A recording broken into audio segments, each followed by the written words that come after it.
difficult, which is where there is a massive rift, split, dropping of the friendships that were between Meghan Markle and a celebrity. Let's just put it that way. Did Serena Williams just diss Meghan and Harry right to their faces? Happy that your girlfriends moved to America? Don't know what you're talking about. Don't know nothing about that. Wait a second. You need to hear this because the gossip is so hot it could burn, and it's about to change everything you thought you knew about Hollywood friendships. Meghan Markle just got hit with the most embarrassing rejection of her life since leaving the royal family, and it came from someone she thought would never turn against her. We're talking about Serena Williams, the same woman who stood by Meghan through every scandal, every controversy, every time the media went after her. The same woman who flew across the world for that royal wedding and spoke up for her when no one else did. But now, Serena planned an exclusive girls' trip to Lake Como and invited her carefully picked group of high-profile friends. And Meghan's name? Nowhere. Not forgotten, not a mistake, left out on purpose. But here's where it gets worse. When Meghan heard about the trip, she didn't just stay quiet. She started calling people, sending voice messages, basically begging to be invited. And the answer she got? Silence. Cold, deliberate silence. Or even worse, polite excuses like, we're keeping this drama free. Which, in Hollywood talk, really means you're the drama we're avoiding. And here's the kicker. There's another woman on that trip who is everything Meghan has tried to be, but hasn't been able to pull off. Emma Thynn, the Marchioness of Bath, is just living the life Meghan fought hard for, except she's doing it with real elegance instead of constant headlines. The difference between them is so clear that even this wealthy inner circle can't pretend not to see it. One woman knows exactly how to play the social game, while the other has become the cautionary tale everyone whispers about. And once you know what actually happened behind the scenes of this social snub, you'll see why it's not just about a vacation. It's about Meghan's whole carefully built image starting to fall apart. Meghan and Serena once looked unstoppable together. They first met at a charity event during the 2010 Super Bowl, and from that moment on, it seemed like they always had each other's backs. Serena was in the front row at Meghan's royal wedding, cheering her on. Meghan sat courtside at Serena's tennis matches, watching with real pride.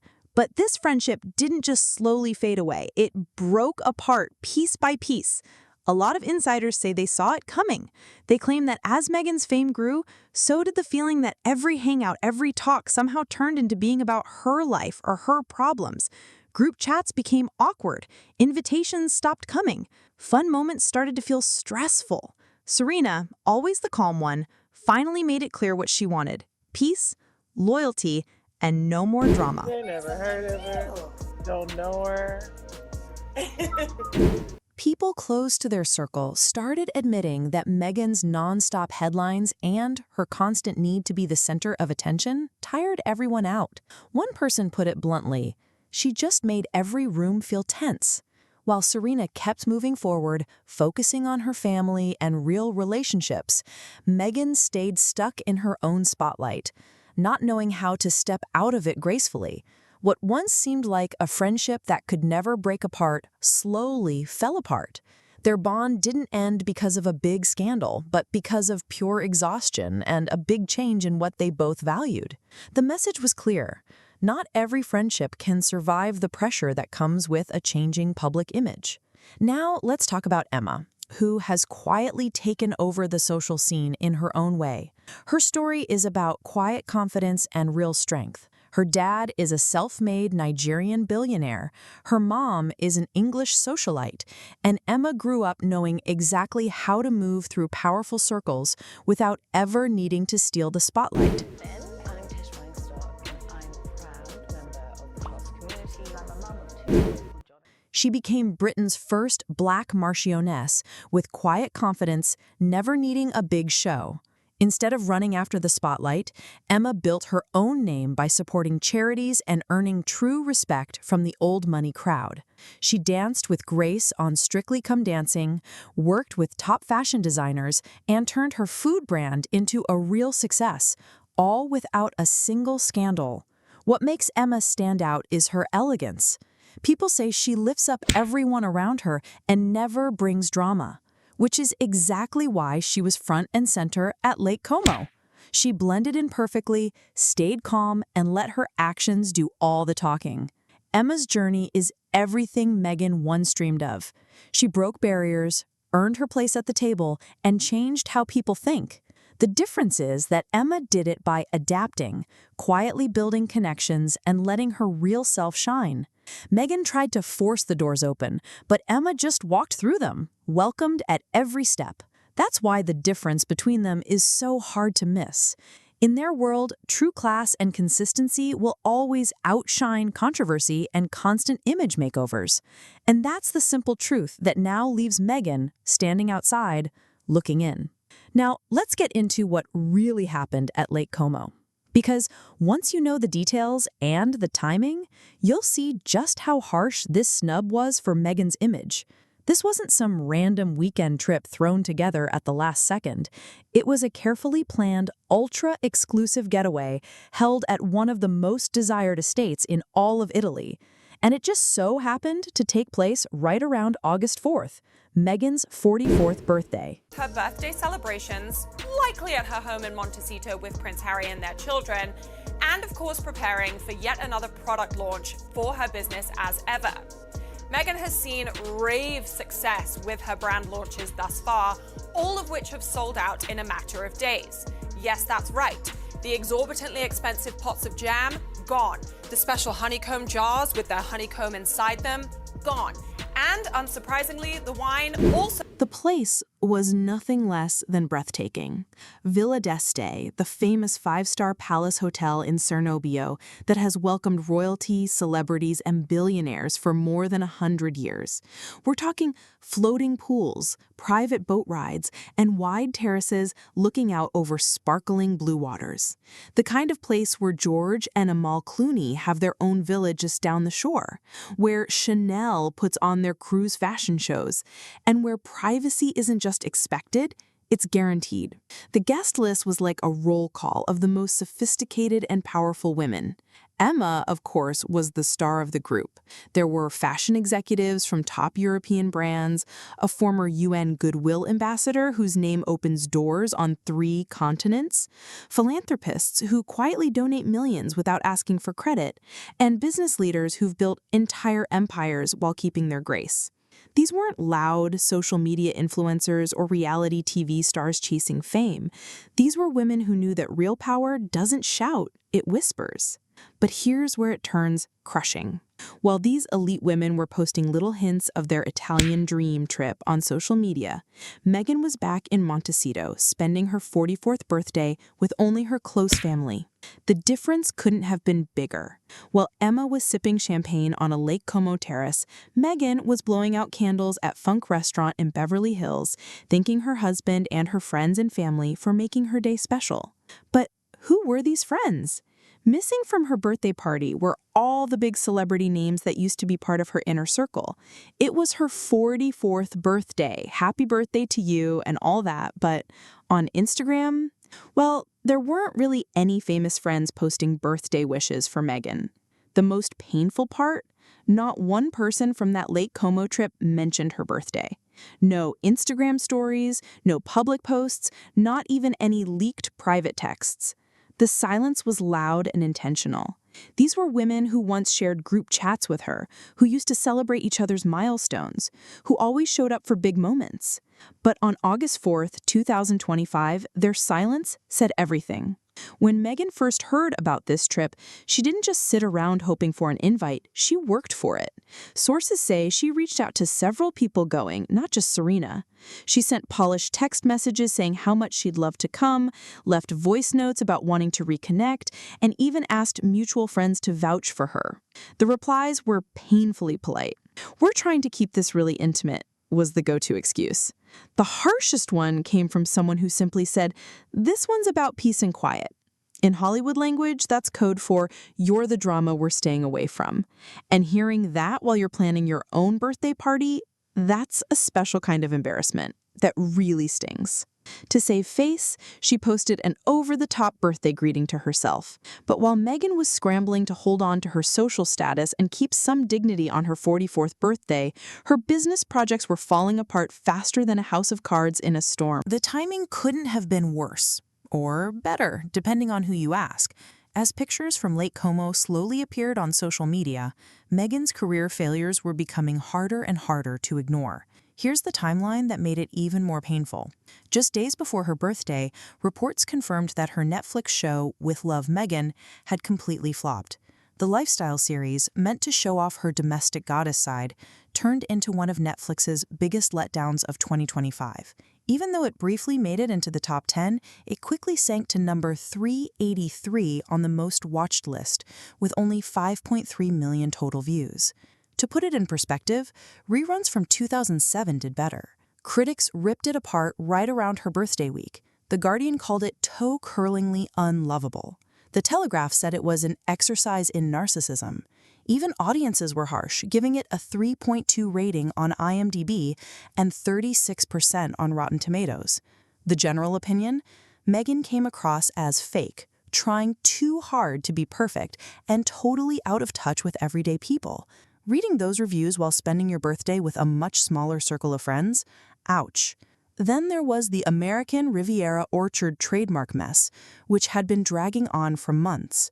The final rejection landed right before her birthday.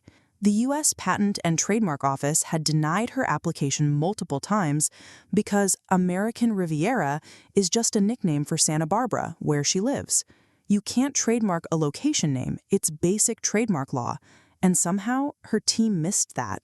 Then came the desperate rebrand to As Ever in February 2025, which was supposed to be a fresh start, but ended up being an even bigger headache.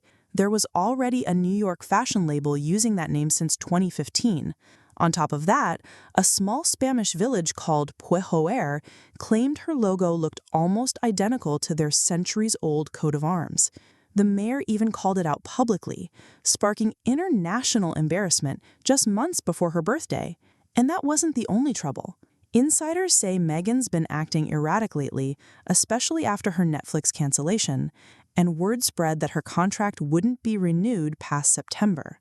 The final blow came in July, just weeks before she turned 44, when Netflix officially confirmed they wouldn't be renewing Meghan and Harry's $100 million deal once it expires in September. 5 years, multiple projects, and all they had to show for it was one somewhat successful documentary about their royal drama, and a long list of failures.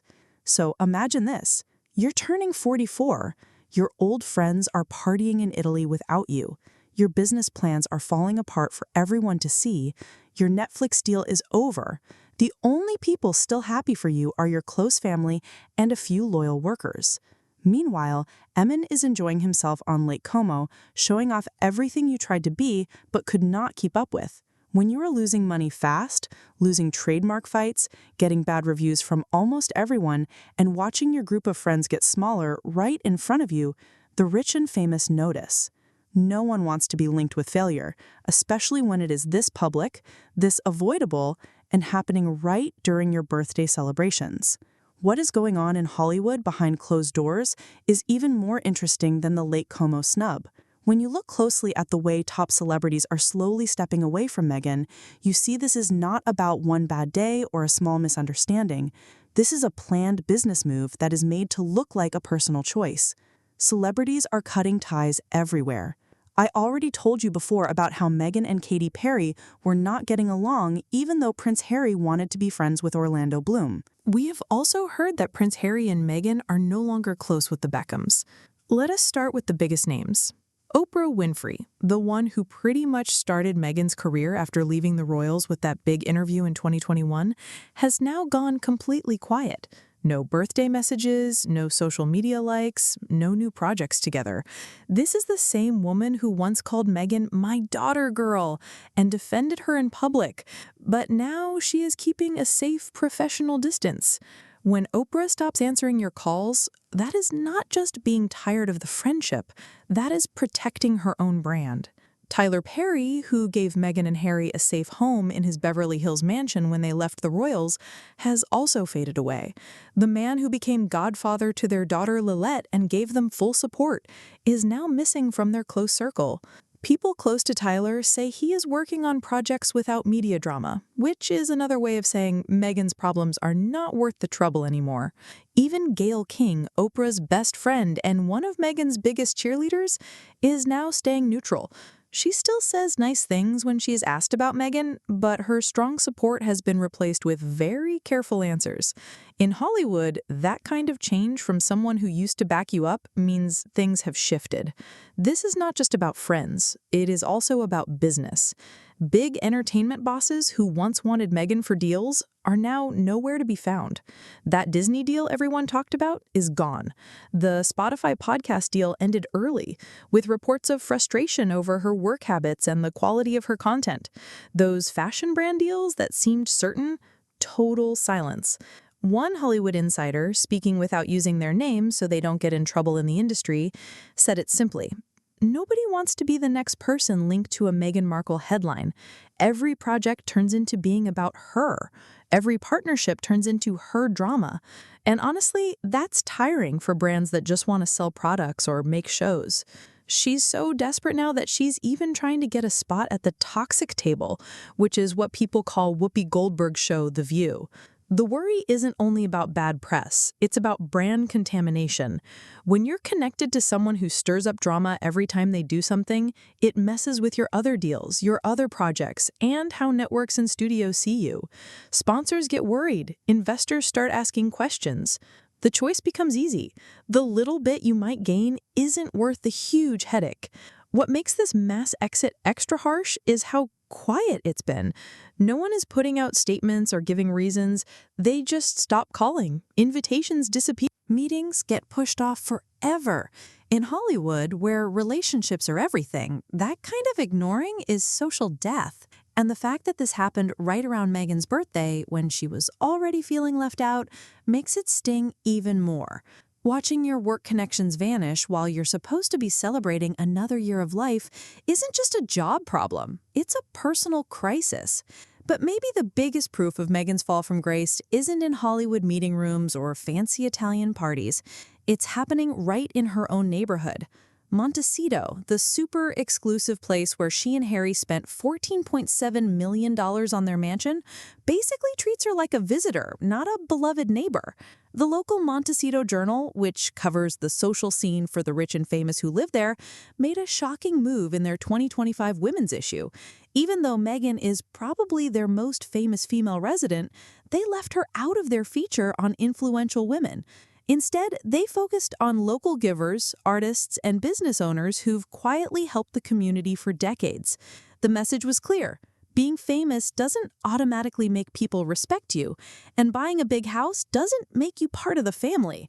Neighbors have called her distant and overly polished, always surrounded by staff and security, never showing up to local events or community gatherings.